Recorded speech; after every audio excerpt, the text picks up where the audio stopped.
Well, all right, here we go. As promised, on to the next episode. We're gonna try to fake it till we make it, right? We got our wheels. And yes, that is grinders. Grinders with, well, wire brush, some of them flapper discs, you know what I mean? And we're gonna do the fake aging process on these. At least I'm gonna show how I go about it. With that being said, we're gonna do a combination of salt, vinegar, hydrogen peroxide, sanding, scuffing, probably get some black paint, like some real dull, not like a little flat black or a hot rod black, but something close to that, a flatter black, put on there, and then I take acetone or a thinner, and I'll just take a rag and kind of rub it, and yeah, it'll make it look like it's fake old, fake it till you make it, right? So that's what we'll do there. That's going to take some time, especially with the hydrogen peroxide and the vinegar and salt, when we get to the bare, that's for the bare metal, by the way. So, I'll go through this process I'm doing it. I'll show you how I'm doing it. This isn't necessarily a how-to. This is just documenting how I do it as it pertains to trying to keep the original look and the fresh off the farm look that the customer wants, as Mr. Johnson has requested for the Shawnee Springs truck here. So that's what we're going to be doing. And I got 6 wheels to do, and they're 22s. 22s! So I got a lot of work to do. Now, that's the cool stuff. That's the good news, that we have a wheel that'll bolt right onto the original hub. Because they're, to my knowledge, from what I've been told, these are pretty much all you can get now in this lug pattern. 5 lug on 8 inch, as I discussed in the last episode. That's the good news, like I said. The bad news, well, the bad news is we got an empty motor stand. And the reason we have an empty motor stand is because the machine shop called me the other day, and I have a bunch of junk parts, basically. Well, I take that back. Shawnee Springs has, technically, a good set of heads for a 239 1954 Y block. But the block, from sitting, I'm assuming, somebody might have put water in it at some point, or the antifreeze might have just got weak over, sitting for the last 50 years. And there's a crack after they magnafluxed it that goes down one side of the block, in one side of the soft plug and out the other side of the soft plug, with a coolant passage. So you got a junk block, got trash, got nothing. So I'm a little heartbroken. It's the original motor. That's what, the customer wanted. But that means we get to play with the one on the right. And I think in the last episode, I told y'all that was a 312. I lied. That is a 292. Just as good in a lot of ways, because there's a ton of aftermarket parts. We're talking aluminum heads. We're talking reground camshafts to get a little potato going on. You know what I'm saying? I'm stoked. I just got permission literally an hour or two ago to, hey, it's not the original motor now. Make us one really unique, cool motor. Make this Y block, something special to go in this special truck. So I'm stoked. Making some phone calls, gonna make some things happen, you know what I'm saying? But for now, I need to be quiet because I have a lot of work to do, as you can tell. These are nice new shiny wheels, and we gotta make them look like they're from 1954 and they've been farming for 60, 70 years. So, without further ado, let's get into it.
melting, screaming at your phone or whatever you're watching this on, going, why are you doing that to brand new wheels?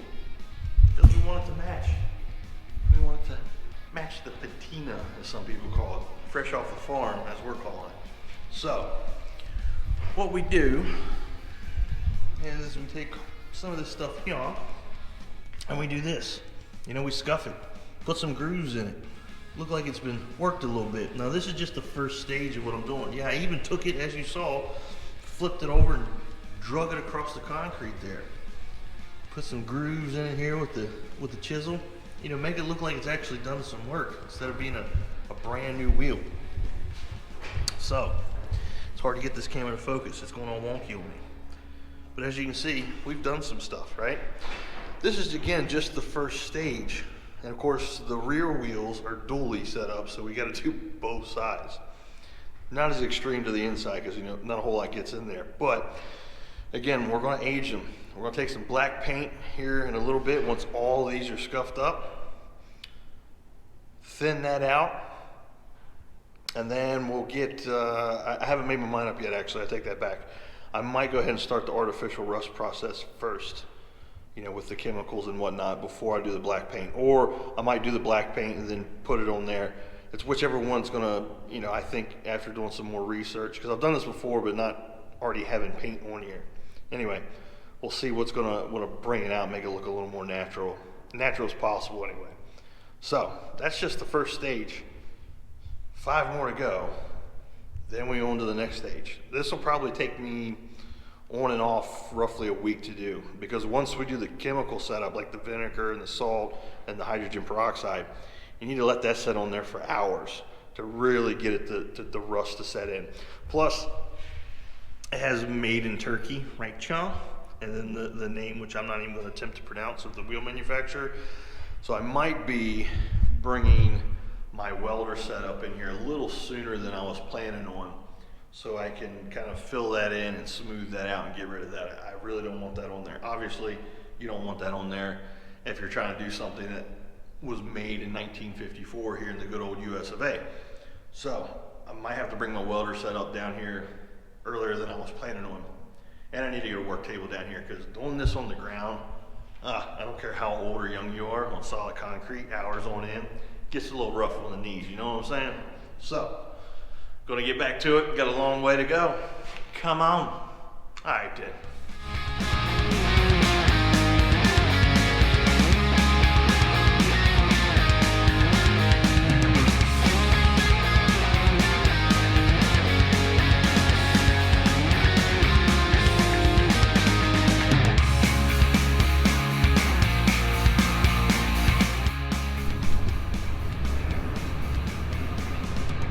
So here we are, another setback.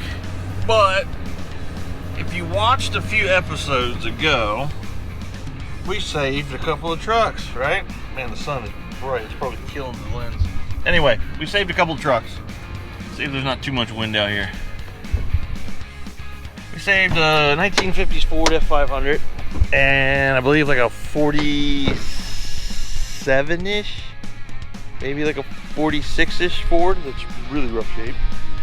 But the Ford F500, the 1951, has the same hub and drum that I need. And I say that because the machine shop gave me a ring, said, hey Abe, guess what? One of your drums, it turned out great, not a problem. The other one, yeah, not so much. It's yeah, we can't turn it. It's messed up that bad. And I'm like, crap, can't find drums for these things. It is impossible from what I've found. If someone knows where they are, again, by all means, comment, let me know. But I can't find them. So, luckily, we saved that there, because I need parts off of it now. And coincidentally, it came from Shawnee Springs. So it all works out in the end, right? Here we go. Let's see if we can get this off.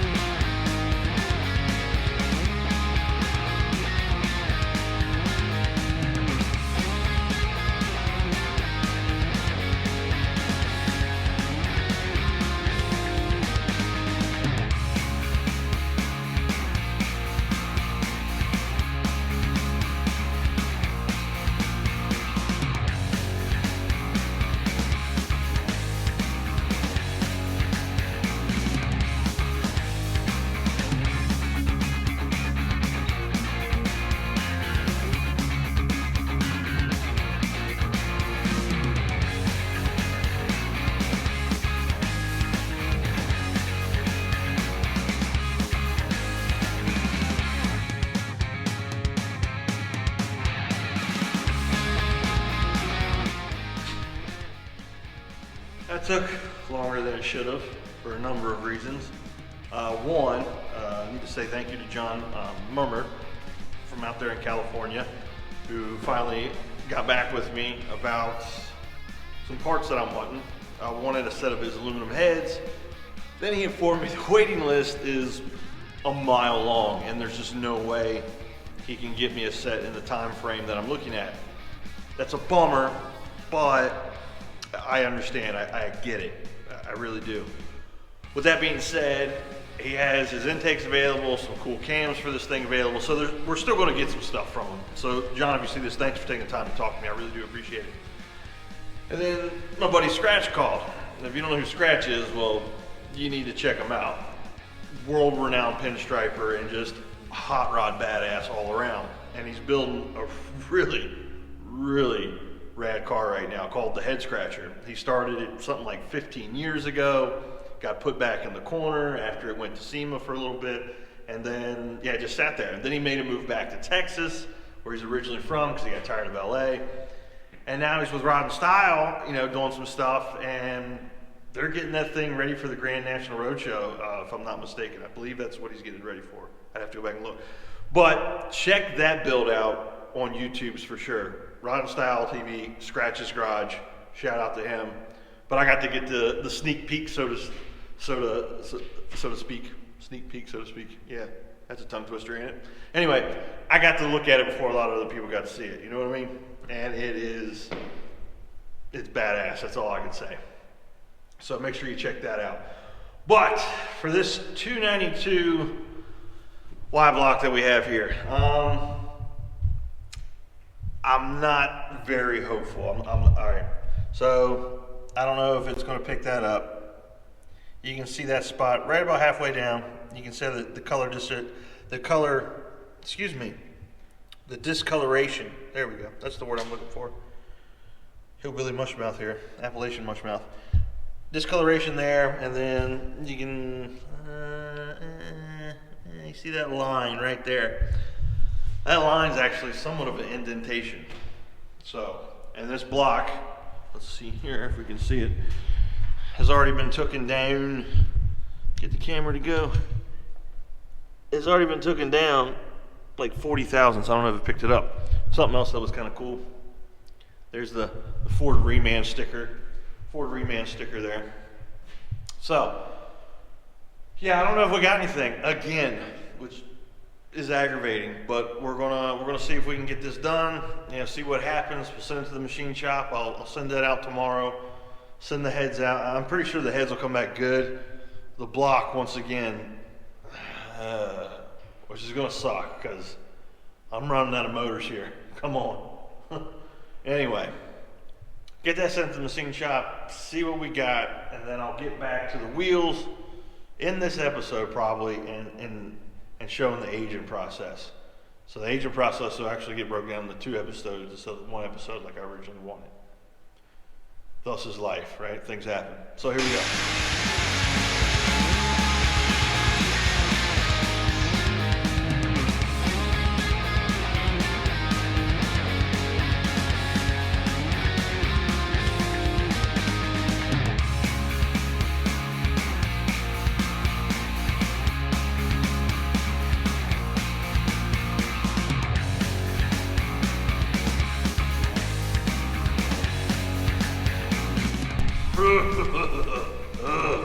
I'm all filthy dirty, all this gray coming off this wheel. Luckily my Trail Hero hat, it's gray, so you know, can't really tell that it got all dirty and dusty. Shout out to all the fine folks at Trail Hero. Rich, if you see this, I might need another hat, man. A couple hats, getting a little grungy. Hey, if you don't know what Trail Hero is, by the way, you should check it out. Awesome, amazing event. It's like a week-long off-roading trip, and it's one of the greatest in the country, if not the world. Shout out to the Trail Hero crew. They're all awesome. They're amazing people. Love them to death. They do a lot of great things for the community too. Anyway, moving on, right? We got some wheels to look at here. So, the first step of this process is done. Is scuffing them all up. You can see my grinders are all a mess. Floor's a mess. Here's the fronts. These 2 are going to be our fronts. Camera's going funky. Freaking out. There we go. You can see where we kind of made them look like they've been around the block once or twice. Put some grooves, some scuffs in them. And we'll probably even do this even a little further. I'll get some old rusty chain and just beat the dog crap out of them, you know what I mean? And then either I have to bring my welders in sooner than I wanted to, or I have to take these two front wheels to the shop, my family shop rather, Wine Truck Repair, and take my TIG welder and put a pulse setting on the TIG welder, and we'll just run over those.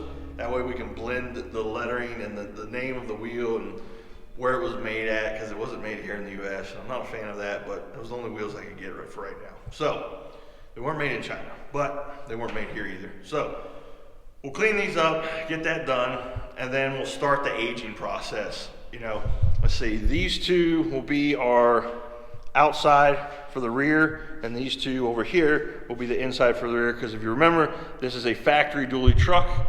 The F500 was a factory dually truck. I don't know if all of them were, but I know this one was. So that's what we're doing. We'll get that done, and yeah, we'll start the aging process. Probably a combination of vinegar and salt. I know that works well. The longer you leave it, the better it is. Luckily, I know where to get some vinegar. You know what I'm saying? Shawnee Springs Market. And I know hydrogen peroxide works, but I don't know how long you have to leave it. So we'll do that. We'll get into these nooks and crannies.